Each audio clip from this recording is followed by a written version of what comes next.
China ದೂರ ನಿಂತು ನೋಡ್ತಾ ಇದೆ. ಚೈನಾ ಡೈರೆಕ್ಟ್ ಆಗಿ ಈ ಭಾಗವಹಿಸ್ತಾ ಇಲ್ಲ. ಯುದ್ಧ ನಿಲ್ಲಬಾರ್ದು ಅಂತ ಅಪೇಕ್ಷಿಸ್ತಾ ಇದ್ದದ್ದು ಎರಡೇ ರಾಷ್ಟ್ರ, Russia and China. They are biggest beneficiary. America ಬೀದಿ ಪಾಲಾಗ್ಬಿಡ್ಬೇಕು ಅವ್ರಿಗೆ. ಈಗ American economy depends on huge imports from China. ನೀವು ಚೈನೀಸ್ ಇಂಪೋರ್ಟ್ ಮೇಲೆ ಡ್ಯೂಟಿ ಹಾಕ್ಬಿಟ್ರೆ ಅಮೆರಿಕನ್ ಎದ್ದು ಹೊಡಿತಾರೆ ಟ್ರಂಪ್ಗೆ. ಸೊ ಹೀಗಾಗಿ ಟ್ರಂಪ್ ಹ್ಯಾಸ್ ಗಾನ್. ಬೇರೆ mid term elections and his political future is very less. ಅದಕ್ಕೇನೆ Republican party is pushing Vance, JD Vance, young ಹುಡುಗ ಅವನು, ಈಸ್ ಅರೌಂಡ್ 40+. ಹೀಗಿರುವಾಗ ಕಾಮನ್ ಸೆನ್ಸ್ ಮಾತಾಡ್ತಿದ್ದಾನೆ. So probably they are trying to replace him like Nixon rise ಆದಂಗೆ. Maybe they are doing something like that. But ಆದರೆ ಈ ಒಂದು ಯುದ್ಧದಲ್ಲಿ ಯುದ್ಧದ ಅನಿವಾರ್ಯತೆ ಟ್ರಂಪ್ಗೆ ಬಂದಿದ್ದು ಎಪ್ಸ್ಟೈನ್ ಫೈಲ್ ಇಂದ. ಯುದ್ಧವನ್ನು ಸೋಲೋ ಅನಿವಾರ್ಯತೆ ಬಂದಿದ್ದು ಜನಪ್ರಿಯ ಕಾರಣದಿಂದ. Either way he is last. All right, yes sir. ಇವರು ಯಾರು, ಅಮರನಾಥ್ ಶೆಟ್ಟಿ ಅವರು. ಅಮರನಾಥ್ ಶೆಟ್ಟಿ ಅವರೇ, ಇನ್ನೂ ಕೂಡ ಈ ಯುದ್ಧ ಸದ್ಯಕ್ಕೆ ಕದನ ವಿರಾಮ ಅಂತ ಹೇಳಲಾಗ್ತಾ ಇದೆ. ಭಾರತ ಕ್ರೈಸಿಸಲ್ಲಿ ಇದೆ. ಈಗ ನಿಮ್ಮ ಹೋಟೆಲ್ಗಳು ಸರ್ ಇಡೀ ರಾಜ್ಯಾದ್ಯಂತ ಎಷ್ಟು % ಕಾರ್ಯನಿರ್ವಹಿಸ್ತಾ ಇವೆ? ಮೇಡಮ್, ಆ್ಯಕ್ಚುಲಿ ನಾನು ಹೇಳಿದಾಗೆ ಯಾವಾಗ ಗ್ಯಾಸ್ ಅಭಾವ ಶುರು ಆಯಿತು, ಸೊ ಇನಿಷಿಯಲಿ ಸಮ್ವಾಟ್ ಲೈಕ್ ಕೆಲವು ಐಟಮ್ಸ್ನ ಕಡಿಮೆ ಮಾಡುವಂಥ ಒಂದು something like they have planned. ಎಲ್ಲ ಹೋಟೆಲಲ್ಲಿ ಒಂದು 10 ಐಟಮ್ ಇತ್ತಂತ ಹೇಳಿದ್ರೆ ಅದನ್ನು 3 ರಿಂದ 4 ಐಟಮ್, 20 ಐಟಮ್ ಇರುವಂಥ ಕಡೆ ದೇ ಆರ್ ಮೇಕಿಂಗ್ ಇಟ್ಟು 7 ರಿಂದ 8 ಐಟಮ್ಗೆ ಅವರು ಇಳಿಸಿದ್ರು. ಕಾರಣ ಏನಂತ ಹೇಳಿದ್ರೆ ಸ್ಕೇರ್ ಸೆಟ್ಟಿನ ಸ್ವಲ್ಪ ರೆಡ್ಯೂಸ್ ಮಾಡ್ಬೋದು, ಮ್ಯಾನೇಜ್ ಮಾಡ್ಬೋದು ಅನ್ನೋ ಕಾನ್ಸೆಪ್ಟ್ಗೋಸ್ಕರ. ಹೋಗ್ತಾ ಹೋಗ್ತಾ ಹೇಗಾಯ್ತು ಅದಂತ ಹೇಳಿದ್ರೆ, ಸೊ ಕಂಪ್ಲೀಟ್ಲಿ ಗ್ಯಾಸ್ ದಿನಕ್ಕೆ 1-2 ಸಿಲಿಂಡರ್ ಸಿಗೋದು ತುಂಬ ಅಭಾವ ಆಗೋಕ್ಕೆ ಶುರು ಆಯಿತು. 7,000-8,000 ಮಟ್ಟಿಗೆ ಒಂದು ಸಿಲಿಂಡರ್ ಒಂದು ಪ್ರೈಸ್. ಎಷ್ಟು % ಕಾರ್ಯನಿರ್ವಹಿಸ್ತಾ ಇದಾವೆ ಸರ್? ನಾನು ಅಲ್ಲಿಗೆ ಬರ್ತಾ ಇದ್ದೀನಿ. ಈಗ ಅದಾದ್ರ ಮೇಲೆ ಏನಾಯ್ತು ಅಂತ ಹೇಳಿದ್ರೆ, ಸೊ ನಾವು ಆಧುನಿಕತೆಗೆ ಅಂದ್ರೆ ಲೈಕ್ ಬಿಫೋರ್ ಲೈಕ್ ಈಗ ಸೌದೆ ಒಲೆಗೆ ನಾವು ಪ್ರಿಫರೆನ್ಸ್ ಕೊಡ್ಲಿಕ್ಕೆ ಶುರು ಮಾಡಿದ್ವಿ. ಅದೊಂದು ಕಾನ್ಸೆಪ್ಟ್. ಬಿಕಾಸ್ ಯಾಕಂತ ಹೇಳಿದ್ರೆ ಹೋಟೆಲ್ ಅವಲಂಬಿತ ಕೋಟ್ಯಾಂತರ ಜನ ಇದ್ದಾರೆ. ಓಕೆ, ಸೊ ಅದರಲ್ಲಿ ಈಗ ನಮ್ಮ ಬೆಂಗಳೂರು ಹಾಗೂ ಕರ್ನಾಟಕದಲ್ಲಿ ನಾವು ನೋಡೋದಾದ್ರೆ ಅದರಲ್ಲಿ ಎಸ್ಪೆಷಲಿ ಬೆಂಗಳೂರಲ್ಲಿ ಪ್ರೈಮ್. ಯಾಕಂತ ಹೇಳಿದ್ರೆ ಒಂದು IT ಹಬ್ ಇರ್ಬೋದು. ಓಕೆ, ಸೊ ದೇರ್ ಮೇಜಾರಿಟಿಲಿ ಅವ್ರು ಯಾರಿದ್ದಾರೆ completely they are depending in to hotel ಒಂದು ಫುಡ್ಗೋಸ್ಕರ ದೇ ಆರ್ ಡಿಪೆಂಡೆಂಟ್.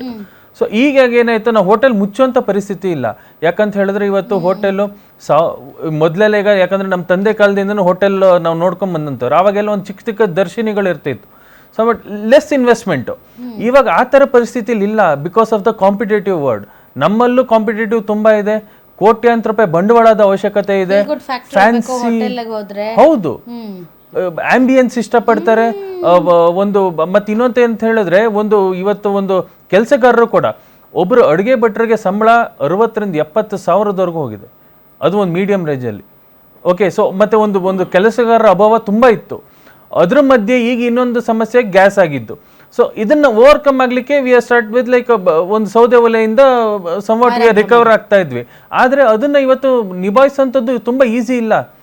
ಯಾಕಂತ ಹೇಳಿದ್ರೆ ಜಾಗ ಸಿಗ್ತಾ ಇಲ್ಲ, ಜಾಗದ ಅಭಾವ ಇರುತ್ತೆ, ಹೊಗೆ.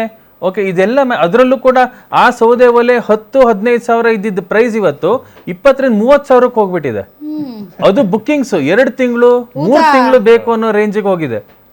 ಓಕೆ, ಇಷ್ಟೆಲ್ಲ ಓವರ್ಕಮ್ ಆಗ್ತಾ ಎಷ್ಟೋ ನೀವು ಕೇಳಿದಾಗೆ ಕ್ಲೋಸ್ ಟು ಒಂದು 40-45% ಹೋಟೆಲ್ ಎಂಟೈರ್ ಕರ್ನಾಟಕದಲ್ಲಿ ಇವತ್ತು ಶಟ್ ಡೌನ್ ಆಗಿದೆ. ಕೆಲವೊಂದು ಟೆಂಪ್ರವರಿ ಒಂದು 20% ಇದ್ರೆ ಪರ್ಮನೆಂಟೇ ಕ್ಲೋಸ್ ಟು ಒಂದು 20-25% ಹೋಗಿದೆ. ಎಷ್ಟೋ ಹೋಟೆಲ್ ಓನರ್ಸು ಸೂಸೈಡ್ ಮಾಡ್ಕೊಂಡಿರೋ ನ್ಯೂಸ್ ತಮಗೂ ಗೊತ್ತಿದೆ. ಯಾಕಂದ್ರೆ ಪ್ರಿಂಟ್ ಮೀಡಿಯಾದಲ್ಲಿ ನೋಡಿದೀವಿ, ನಮ್ಮ ಎಲ್ಲ ಮಾಧ್ಯಮದಲ್ಲೂ ಪ್ರಸ್ತಾವನೆ. ಓಕೆ, ಸೊ ಕಾರಣ ಯಾಕಂತ ಹೇಳಿದ್ರೆ ಇವತ್ತು ನೀವು ಫಸ್ಟ್ ಕ್ವಶನ್ ಕೇಳಿದ್ರೆ ಹೋಟೆಲ್ ಕೆಲಸಗಾರರು ಸಿಗ್ತಾ ಇಲ್ಲ, ಇರೋರ್ನ ನಾವು ಮನೆಗೆ ಕಳಿಸೋಂಥ ಪರಿಸ್ಥಿತಿಲಿ ಇಲ್ಲ. ನನ್ನ ಹೋಟೆಲ್ ಕ್ಲೋಸ್ ಇದೆಯಪ್ಪ, ಇವತ್ತು ನೀವು ನಾನು ನಡ್ಸೋಕ್ಕಾಗಲ್ಲ, ನೀವು ಊರಿಗೆ ಹೋಗಿ 1 ತಿಂಗಳು ಬಿಟ್ಟು ಬನ್ನಿ ಅಂತ ಪರಿಸ್ಥಿತಿಲಿ ಇಲ್ಲ. ಯಾಕಂದ್ರೆ ಮತ್ತೆ ಆ ಜನನ ಸೆಟ್ ಮಾಡ್ಕೊಳ್ಳಿಕ್ಕೆ ಸಾಧ್ಯ ಇಲ್ಲ.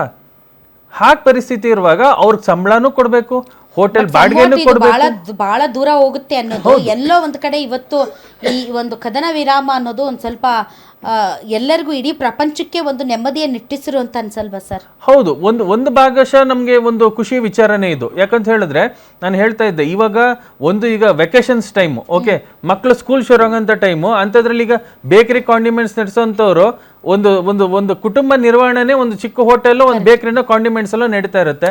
ಸೊ ಈ ಗ್ಯಾಸ್ ಒಂದು ಸಡಿಲಿಕೆ ಆಗಿ ಆದಷ್ಟು ಸ್ವಲ್ಪ ಜಾಸ್ತಿ ಒಂದು ಸಪ್ಲೈ ಚೈನ್ ಇಂಪ್ರೂವ್ ಆಯ್ತು ಅಂತ ಹೇಳಿದ್ರೆ ಖಂಡಿತವಾಗಿಯೂ ಇದರಿಂದ ಒಂದು ಬೇಕರಿ ಕಾಂಡಿಮೆಂಟ್ಸ್ ಮತ್ತು ಹೋಟೆಲ್ ಅವರಿಗೆ ತುಂಬಾ ಸಹಕಾರ ಸಹಕಾರಿಯಾಗುತ್ತೆ ಅಂತ ನಾನು ತಿಳಿಸಕ್ಕೆ ಸರ್, ಈ ಮುನಿಯಪ್ಪನವರು ಈ ಕಾರ್ಯಕ್ರಮ ನೋಡ್ತಾ ಇದ್ರೆ ಏನು ಹೇಳಕ್ಕೆ ಇಷ್ಟಪಡ್ತಾರೆ ಸರ್? ಮೇಡಮ್, ನಮಗೆ ಇವಾಗ ನನಗೆ ತಿಳಿಯೋ ಪ್ರಕಾರ ಅಂದರೆ ಇವಾಗ ನಡೀತಾ ಇರೋಂಥ ಸಿಚುವೇಶನ್ಗೆ ಈ ಸಮಸ್ಯೆ ಬಗೆಹರಿಯೋ ಮೂಮೆಂಟ್ ನನಗಂತೂ ಇಲ್ಲ ಮೇಡಮ್. ಇನ್ನು ಅಟ್ಲೀಸ್ಟ್ ಇನ್ನೂ ಒಂದೊಂದು 20-25 ದಿನ 25 ದಿನ ಇನ್ ಕೇಸ್ ಇದೇನಾದ್ರು ಸ್ಟಾಪ್ ಆಯಿತು ಅಂದರೆ ಪರವಾಗಿಲ್ಲ, ಇದು ಕಂಟಿನ್ಯೂ ಆಯಿತು ಅಂತಂದ್ರೆ ಈಗ ಯಾಕೆಂತಂದರೆ ಸರ್ ಏನಾಗಬೇಕು ಹೇಳಿ? ಟೈಮ್ ತುಂಬ ನಮ್ಗೇನಿಲ್ಲ, ಜಸ್ಟ್ ಇವಾಗ ಇದಕ್ಕೆ ಆಲ್ಟರ್ನೇಟಿವ್ ಮಾಡಿಕೊಡ್ಬೇಕು. ಅಂದ್ರೆ ಈಗ LPG ಸಿಗ್ತಾ ಇಲ್ದಿರೋದ್ರಿಂದ ಅಟ್ಲೀಸ್ಟ್ ಇವಾಗ ಕನ್ವರ್ಟೆಡ್ ಟು CNG ವೆಹಿಕಲ್ಗಳಿಗೆ ಕನ್ವರ್ಟ್ ಮಾಡ್ಕೊಡೋ ಥರ ವ್ಯವಸ್ಥೆ ಮಾಡಿಕೊಡ್ಬೇಕು ಸರ್ಕಾರನೇ ಅದರ ಸರ್ಕಾರ. ಅಂದರೆ ವೆಚ್ಚ ಭರಿಸಬೇಕು ಮತ್ತು ಅದಕ್ಕೆ ಸಂಬಂಧಪಟ್ಟಿರುವಾಗೆ ಪರ್ಮಿಷನ್ಸ್ ಬೇಕಾಗ್ತದೆ.